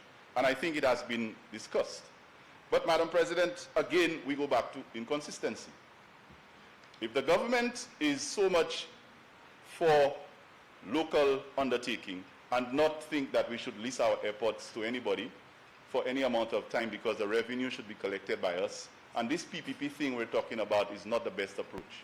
Madam President, I don't think this government is consistent again, because isn't there some kind of arrangement for the OKEU hospital that involves some form of a private-public partnership? But the only difference I see in that regard is the government has no problem with it because the beneficiaries will be doing so for private interest. So if you have an issue with the airport PPP, why don't you have an issue with the arrangement with the airport, with the hospital? Now, Madam President, again, if a government has a policy position on what it does, it has a certain way of operating that it can explain. It may not be the same as a previous government. I am not here to say that anything this government does must be done according to what the previous government did. That is okay. You can define philosophy and approach to management. But there are certain principles that must be kept. You need to be transparent. And if you believe in doing something a certain way and you can justify it, then go ahead and justify it. But don't justify it when it suits you for one purpose or one project. And when it comes to something else, it is not okay to do it. That doesn't make sense to me, Madam President. And so it raises a lot of suspicion in my mind and in the minds of many St. Lucians who are very interested, not to say we do not want an airport. There are lots of St. Lucians who cannot wait for these kinds of developments. There are many of us who want our airport to be redeveloped. But it doesn't mean we should redevelop the airport at any cost to St. Lucians and their welfare. We must be responsible and prudent in this kind of management. And this is why I think a lot of these questions are being raised. Now, Madam President, I'm going to be very brief. So let me wrap up here. We believe that the airport development is necessary. We believe that. But there are other factors that come into play when you are going to develop, especially an international airport. And I think development cannot be undertaken in a vacuum. I think anyone with good sense will agree. You can't develop without putting it into context. So if you're going to develop your international airport, Uranora International Airport in the south, there are certain other services that you expect to be of a certain quality. Because if you redevelop the airport, whether you decide to use PPP or you develop based on the current model that the government is proposing, let us assume that the government goes back to the table and they fix all the issues that I have asked about. They put it to public tendering, they clean up all the clouds that I'm speaking about, and they say, okay, now we have justified that we can borrow the money. I still have a problem, Madam President. And the problem I have is that some of the support services that are essential for operating an airport that you have developed, that means you're going to have increased passenger arrivals, you're going to have a need for increased services. One of those essential services is health services. Just a few meters away from that new airport that the government finds it so important to develop. They can't wait to go and do it. Everybody, that has become #1 priority in this country, all of a sudden, the development of the airport. But a few yards away from that same airport, St. Lucians are languishing in a health facility. And I'm not speaking this time about, oh, you all didn't finish it. I know that's coming. You didn't finish it in 5 years. I am saying, when you have developed an airport, or if you have plans to improve your airport so that your visitor arrivals obviously are going to improve, what have you put in place regarding your essential health services? God forbid something goes wrong, that is supposed to support the services of that newly developed airport. Are you going to tell me that your visitors that you don't want to get wet in the rain can go to the George Odlum Stadium and access the quality of health services that we have there, that our locals are now dealing with? So you care about them not getting wet. Do you care about the kind of health service that they are offered? Again, Madam President, inconsistency. And I'm not suggesting that the hospital should have been finished before, of course. But I'm saying we must be consistent, and we're talking about things in a vacuum here. So what are the other services that complement development of an airport in the south of the country, an international airport, that this government has shown to be a priority? They spoke about 5 years, 5 years. It is 3 years. It is 3 years. And we're talking about priority for an airport development, but the support service, one of the most essential ones, which is a hospital of a certain standard, has not been given any kind of serious consideration. We just hear lots of different announcements about plans and this and that happening. I believe that the Minister of Health is better placed to give feedback on that. But what is key, Madam President, is that this support service, in terms of a proper health facility within reasonable proximity of that airport, is nowhere. So why are we talking about the airport development as if it is the only thing? It is the most important priority area for this government to undertake. Madam President, I believe that there are many other essential services and essential needs that the country has that need to be given that kind of attention. $205 billion to be borrowed in one sitting. You cannot come to this house and convince me that this is the most important investment that you need to make in St. Lucia at this time. There are too many other things that are happening here. I don't have a problem with the airport. Let's do it. Fine. But let it be part of a more comprehensive plan. And justify that. I have no difficulty with it. I will never stand in this honorable house and be against development of any airport or any important infrastructural project. But do not come to the honorable house and behave as if that is the only and most important priority area or most important issue that has to be addressed. Let it be part of something that is more comprehensive. Amen. I was even thinking that the government would have tried to justify it along with the DSH issue, but the DSH has become such a monster now that nobody's talking about it. So now it's airports. You know, 1 year ago, Madam President, DSH, horses, and all of that. Now, everybody has seen, you know, the empire is naked. So everybody has seen what it is that's going on with DSH. So DSH is not such a catchy concept anymore. So now it's airport redevelopment. Airport redevelopment. As if that is all we need. I don't even want to go into crime and so on, Madam President. There are so many issues, and we have 2 ministers sitting in this honorable house. And the areas that they are responsible for are critical areas. Well, at least 2, I know. And I mean, they are responsible for critical areas. I am not suggesting that we just go and go and try to fix all problems one time, but there must be some kind of coherence in terms of the developments that we want, especially when we are coming to borrow that kind of money in one city. So, Madam President, it is within that context that I have a lot of difficulty, very grave difficulty with supporting this motion as it is presented. I will re-emphasize that this opposition does not have any issue with development, airport development, or any kind of development. We will support development when it is done within a context of transparency and when there is proper accountability for the monies that you want to borrow to do so, and that we can see that it is part of a bigger comprehensive plan to develop our people and our country. But don't come to this house and expect me to support any motion, to borrow all that money. And sometimes we know how to make money look like it's not an issue. 200 million is no money. Really? They work it out. You know how much 200 million can do? For schools, for healthcare, for social services, for the justice system in St. Lucia, you know? For young people. But no, we make it seem as if it's trivial. So when that can be done, when this kind of justification can be provided, I will have no difficulty. I will have no difficulty with even saying, when you ask, do the eyes, I will say the eyes have it. I'll say, aye, Madam President. When this is done. I said, ouch. Right now, I really cannot. Yeah. And so, on that basis, Madam President, I am unable to support this motion as it is presented, given the terms, given the conditions, and given the context within which it is presented to this Honorable House. I thank you, Madam President.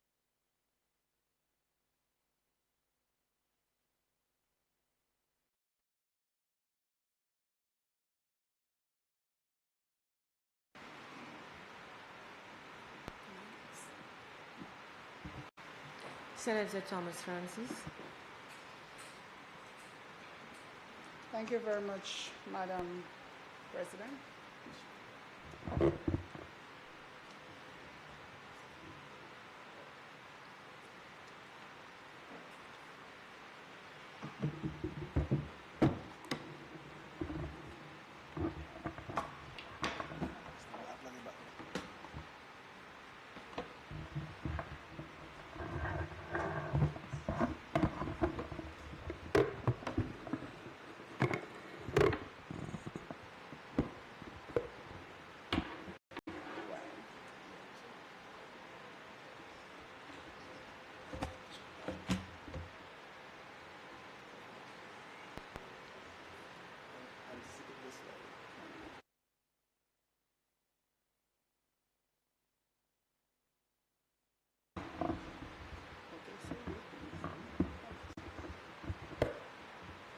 Thank you very much for your patience, Madam President.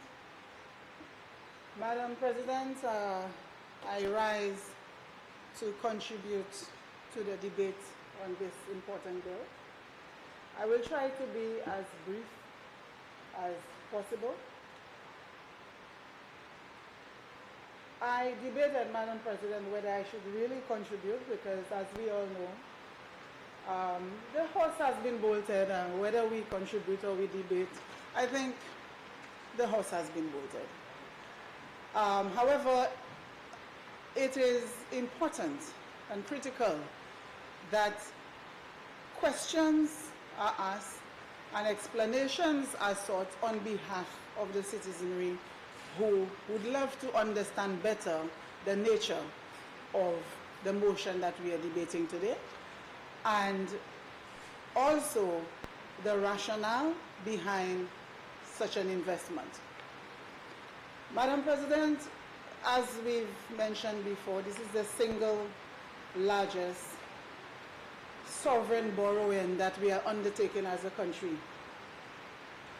And today we are debating a motion for the government to provide a guarantee to SPLASPA to the tune of $202,500,000 EC dollars to construct, or reconstruct rather, the ULURA International Airport.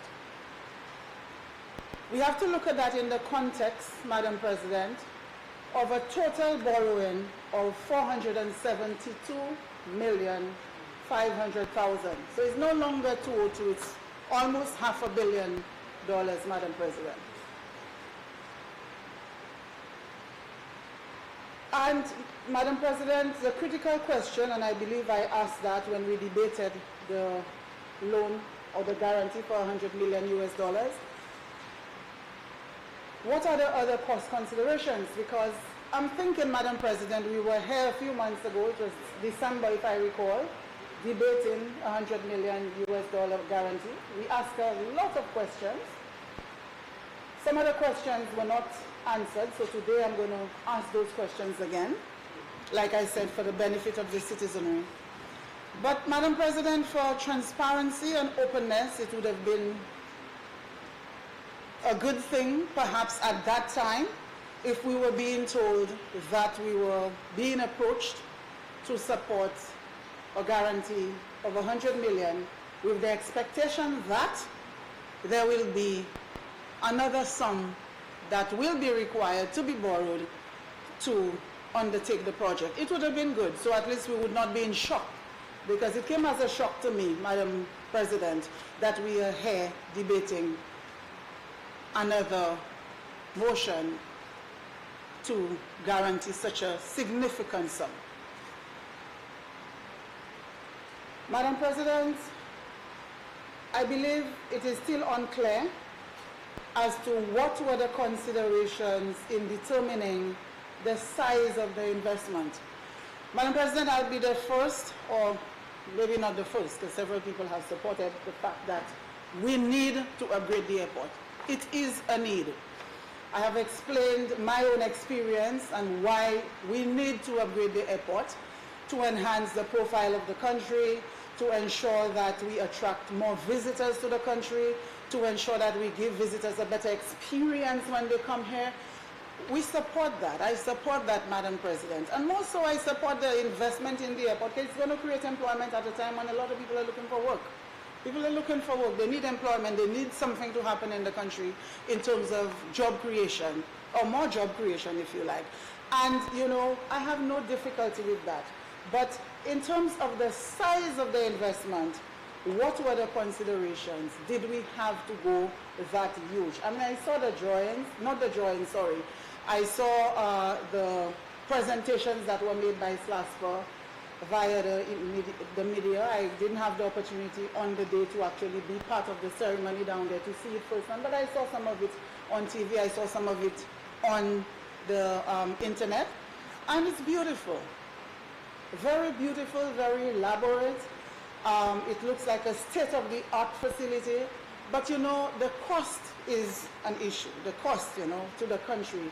Bearing in mind we have limited resources and we have a lot of other priorities, Madam President.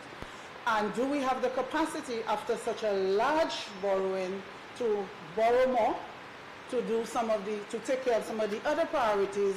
I will have to be convinced of that, Madam President. So the question is, were other cheaper options considered? And, you know, I'd like to get an answer for that.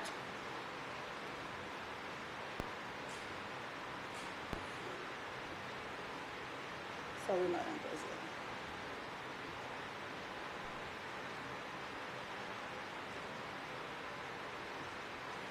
Madam President, we are being told that the debt will be repaid interest only over a period of 5 years at 5.5%. And of course, that is in addition to the interest that has to be paid over a similar period in favor of the Taiwanese bank, the Import-Export Bank. So based on my calculation, Madam President, over the period of 5 years, SLASPA has to pay 114 million EC dollars approximately to cover interest only. While it is a huge benefit to the banks, we must ask the question, to what extent is it benefiting the country? Because $114 million is a lot. Significant amount that can go towards taking care of some of the other priorities, like healthcare, education, our roads, and what have you. Madam President, the interest rate of 5.5%, was that the best rate that we could have negotiated, bearing in mind, like I said, interest rates are on the decline? And a critical question also is it a fixed rate of interest, or is it a fluctuating rate of interest tied to base rate? Because there is a difference. If the rate is fixed, that means you pay 5.5% over the 25-year period. And I say 25 because 5 years interest only and 20 years interest or amortization payment. Is it a fixed rate of 5.5%, or is it tied to base rate? And by base, I mean the banks operate using a base rate where if you come to borrow and the rate is tied to base, if assuming base is 10%, the bank will give you a rate to arrive at 5.5, the bank would give you a rate of 4.5 below base, which therefore means that base is a fluctuating rate. Base is not fixed. So it therefore means any time that the base rate changes, there will be a change in the interest rate. If it goes down, there will be a reduction, and if base rate increases, there will be an increase in the interest rate, which of course will create additional cost for the country. So I need to understand whether it's fixed or whether it is a fluctuating rate.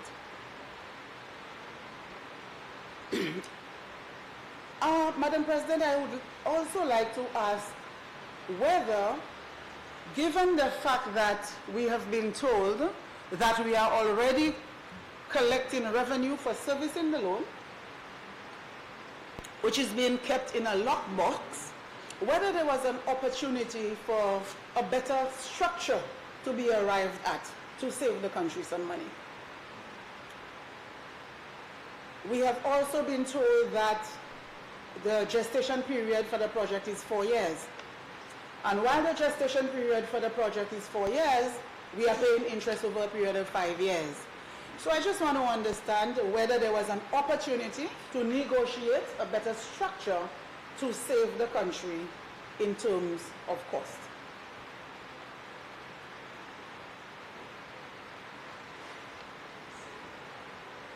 Madam President, banking is in my DNA. And as you may be aware, Madam, bankers are focused on risk. I need to understand, Madam President, and I think St. Lucians need to understand what sort of contingency plans have been put in place to mitigate risk.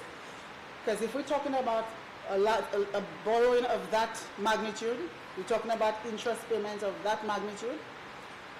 We've been told that we have an income stream, which is positive. There is an income stream. But that income stream is a function of the stability of the tourism sector, which is, of course, our main sector.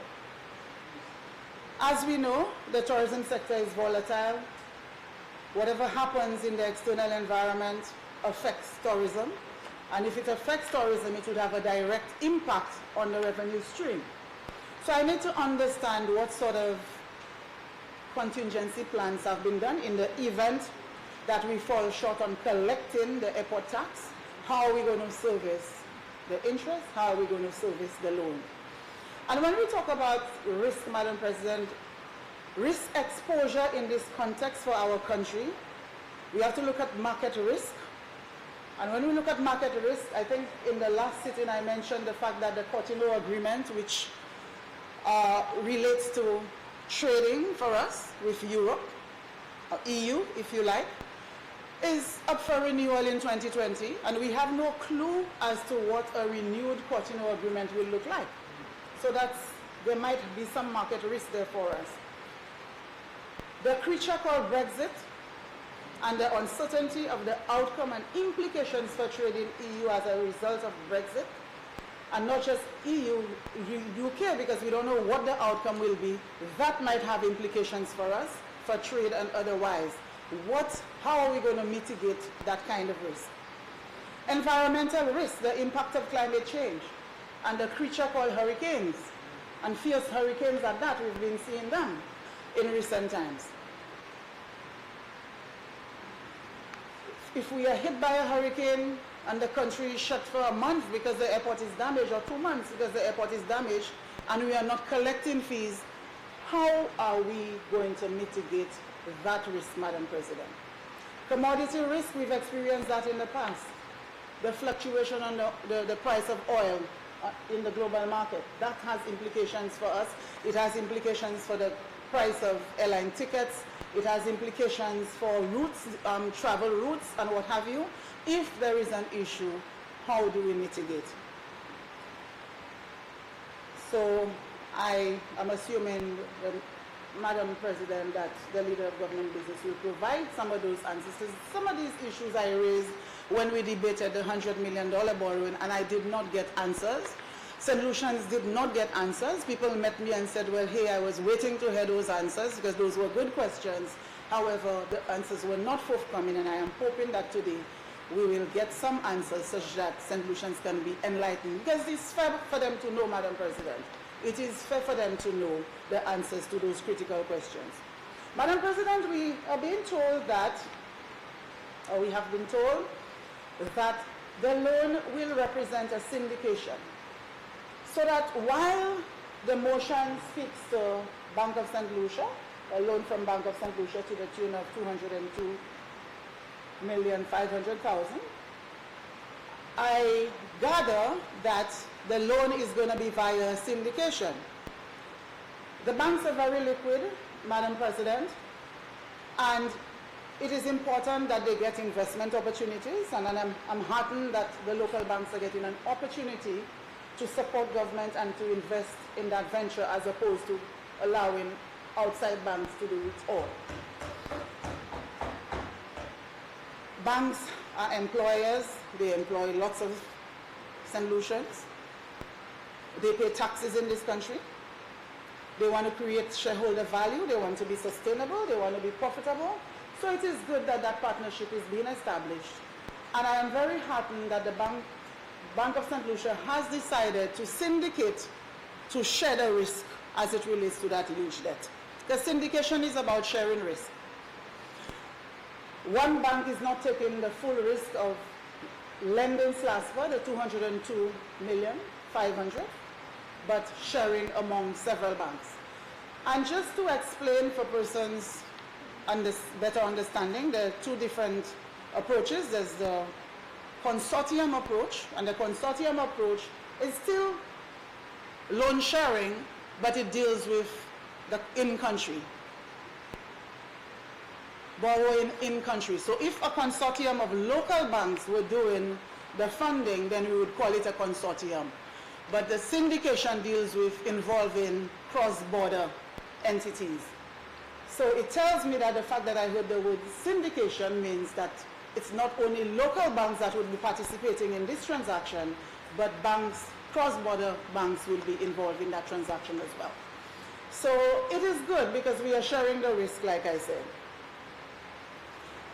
But, Madam President, Bank of St. Lucia as the lead bank will have to be very, very careful.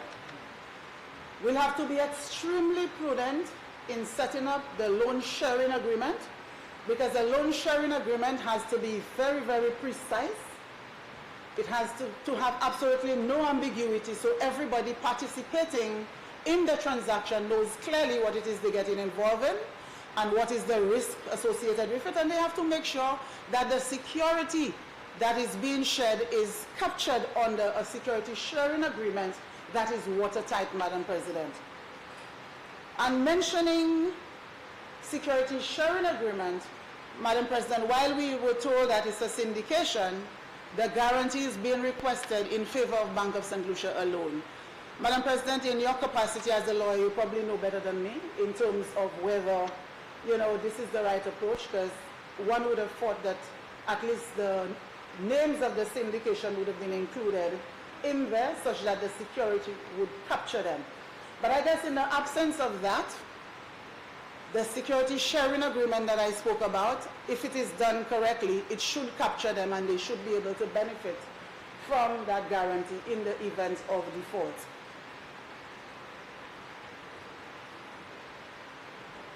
Madam President, these are just a few of the questions and comments that I want to make in respect of this transaction.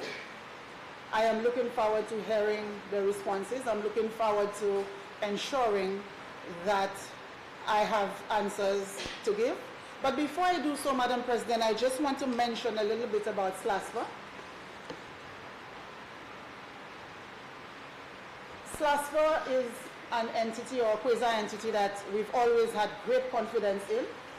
Over the years, I believe SLASFA has been the best managed quasi-entity in this country. Banks have had confidence in SLASFA in terms of the way they have managed. And I believe SLASPO has been the one entity that has generated the most revenue from government compared to the for government compared to the other quasi entities. So I have no doubt that SLASPO would have done the analysis to determine, the prudence in actually borrowing that sum of money. However, Madam President, there might be implications, I'm not sure, for SLASPO in terms of the borrowing capacity to do other projects. So I would like to think that that was taken into consideration, but perhaps somebody can explain. After all, there are other ports that have to be attended to. We are hearing that, there are other ports to be developed in St. Lucia, so almost $500,000 on the airport alone will put SLASPO's balance sheet in a position where perhaps it might diminish its capacity to be able to borrow more. But I stand corrected, Madam President, so perhaps the Madam will assist us in that regard. Madam President, finally, the contractor, we've been told a contractor has been selected. I think St. Lucians would like to know whether it's a contractor of good repute, a contractor with a good track record. If we're talking about an investment of that capacity, we want to make sure that it's finished on time, it's finished within budget, and that if it is that there are cost overruns, that we do have the capacity to fund the cost overruns, and that we are not going to come here to be asked to support further borrowings to fund that airport, because I believe enough is enough, Madam President. So the contractor, St. Lucians need to know a little more about the contractor to determine whether we have selected the right one, because we know only too well our experience with incomplete projects in St. Lucia. We are still battling with incomplete projects because of poor project management, and we want to know who the project managers are, who the engineers are. We want to make sure that we have a team that will execute the project efficiently, such that we will not find ourselves holding the dirty end of the stick, so to speak, as a citizenry. Madam President, thanks for your indulgence, and this is the end of my presentation. I await eagerly to hear the responses to my many questions. Thank you very much.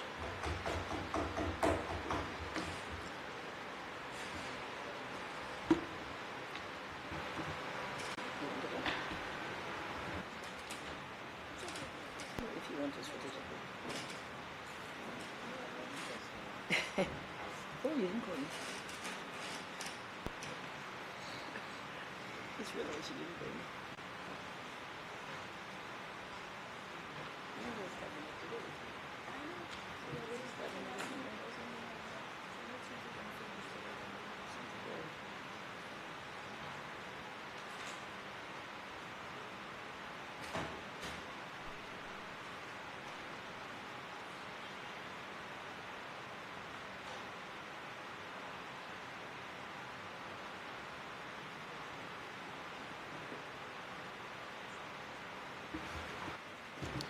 Leader of Government Business. Madam President, I beg to move that we suspend this House for a 5-minute break, and we shall be right back. Senators, the question is that the Senate be suspended for 5 minutes. I now put the question. As many as are of that opinion say aye. Aye. As many as are of a contrary opinion say no. I think the ayes have it. The ayes have it. Senate suspended for 5 minutes. All right.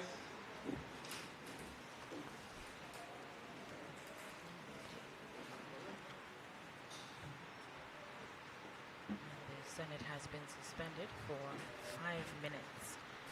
This morning we heard the senators debating the motion that Parliament authorized the Minister for Finance to guarantee a loan in the amount of $202.5 million EC dollars from the Bank of St. Lucia Limited by the St. Lucia Air and Seaports Authority for the purpose of financing the Huronar International Airport redevelopment project.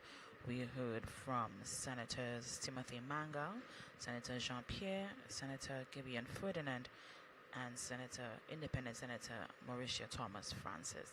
The House will resume in 5 minutes.